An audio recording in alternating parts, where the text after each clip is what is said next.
So, enough from me. We're going to kick off the first half with a story from Dawn Maria Kelly. Dawn is a member of Writers Unchained here in Bristol. She's making her Talking Tales debut tonight. Although she's no stranger to being on the stage, telling stories and singing songs. She has a novel out called Laura's List, available as an ebook and elsewhere, so look that up by all means. She is a fellow book busker as part of the Festival of Literature in October. She is, I know from some of her stories, a charmer of tears as well. But tonight she's bringing the first unicorn we have ever had at Talking Tales.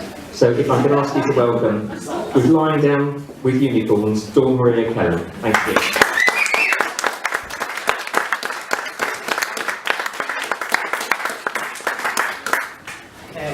Thank you very much. Not all of that is true. That's a bit like stories. It all started with a pea and a feather mattress and, of course, a princess. Not just any old princess, but a princess so fine, so delicate, that she could detect the presence of one solitary, dried, we hope, pea. I'm not that kind of princess, where her skin was lily white and unblemished, and proof that she submitted herself to being royally pampered, creamed and perfumed. Mine was a resolute shade of brown, and sported a collection of grazes, scuffs and bruises, in all shades, from olive to plum, beneath a wilful veneer of grime. My Amma wore tiny holes in my eardrums from telling and retelling all those European fairy tales in her sing-song, Punjab-accented voice, together with accompanying waggles of her bony head, as she scrubbed and brushed. Aye, sit still, Sakina! But no amount of moralising dressed up in fairy tales was going to get this princess to change her wild ways. I craved adventure. The stories that enthralled me the most were the ones like King Arthur and the Round Table. I didn't want to be Guinevere. I wanted to be Lancelot. I wished I could go on a quest, just like one of those brave, handsome knights. As soon as Amma finished manhandling me into another bath of rose water that would soon resemble soup, and then wrestled me into a pinafore dress and white socks, I was off, down into my mother's perfumed gardens, the flowers all dead and gone now, like my mother, who was a real princess, the great-great-granddaughter of Nawab Wajid Ali, the Shah of Oud, who had his fortune stolen by the British. Then, past the vegetable patch where Pops wielded his hoe like an avenging warrior against weeds, although without any proper gardeners, only squash and okra survived, and on through the small orchard with withered limbs that bore no fruit of any description. Finally, I would reach the lofty bamboo hedge, wriggle through the small gap in the undergrowth, and Alakazam! The winding Shakti Creek at the bottom of our gardens is strictly off limits to princesses and paupers alike because of the risk of being bitten, stung or eaten. In fact, the whole of the Chowdhury Valley is humming with wildlife. Scarlet ibis, alligators, snakes, scorpions. Water in this area can be in such short supply that this slender creek, swollen to a river after the monsoon rains, is like Mecca to all the feathered and furred pilgrims who come to kneel and pray on her banks. High above, up and beyond the trees, the rocks ring to the sound of a tumbling waterfall. I remember Pops directing 2 English teacher visitors on a 1.5 mile hike up there so as to enjoy the view of that waterfall, which was pictured in full colour in their tourist guide. It was indeed a beautiful sight, but not in December, when there was no water at all.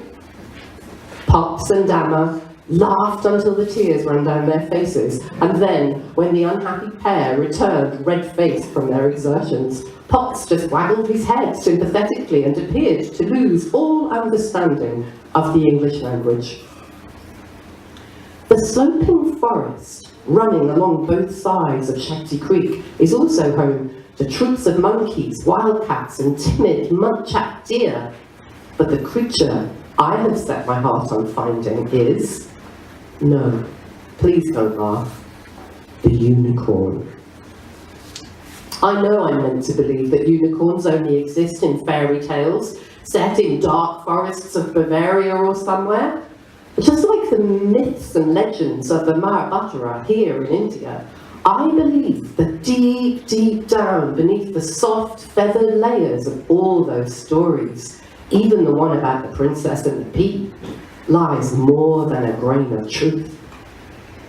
What if the reason nobody ever meets an actual unicorn is not because they don't exist, but because they're here, hiding deep within our wildest woodland, waiting for the right person to appear? Think about it. Most of those old forests in Europe aren't big enough to sustain a magical creature like the unicorn. Yes, there are some wild horses about, but they are mostly found out on open plains, not in forests. I did read about England's New Forest, home to many wild ponies, but it sounds like it's hardly a forest at all. Why would a shy, secretive unicorn be able to survive amidst all those roads and noisy tourists? So then, there is just a question of who, in particular, a unicorn is going to be willing to show itself to. All the fairy tales suggest it will have to be someone pure as the driven snow, and gentle and kind. A very, very, very special person, indeed. Well, despite the fact that I am neither good, nor kind, nor even very clever, not to mention pure, I believe with all my heart it has to be me. Me. Listen. The forest is hushed. Glimmering green gold spotlights filter down through the gloom from the thick canopy like pools of iridescence. I have been running, sad and desperate, through the trees. My arms are covered in scratches, and my dress is dirty and torn. My breath comes in gasps, and I cry so hard I sound like a dying fish. My hair has come loose and is flying wild, sticking to the tears and the dust on my face. Stubbing my toe on a tree root, I stumble forward, landing hard on my hands and knees. Frantically, I look all around. But the ghost of my mother is vanished, like mist. Ma! I wail, but it's no use. She has gone. Up ahead, the eerie, almost underwater light swims before my swollen eyes. I bow my head. A faint movement catches my eye. At first, I notice the twisted form of a root or a branch burnished by the light from above. But as I follow the curves down, my breath catches. The hairs on the back of my neck prickle.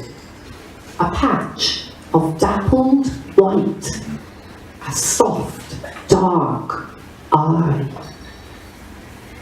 Steam rises from its haunches, as if it too has been running.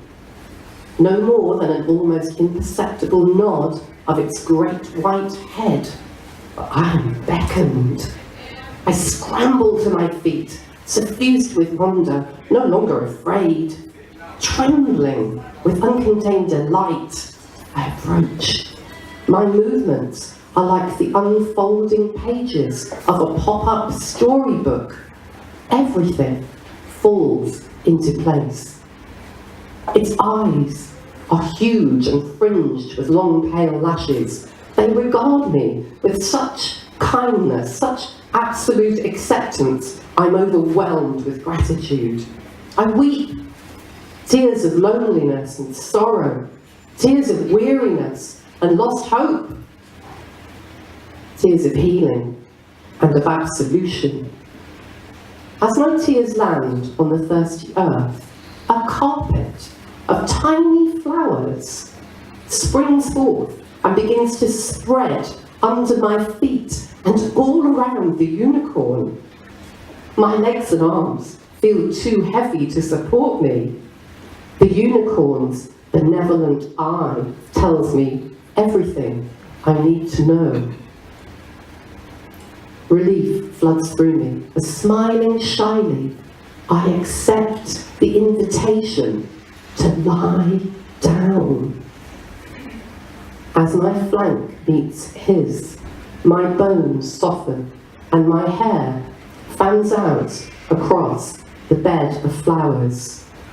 I breathe in. I breathe out. Thank you.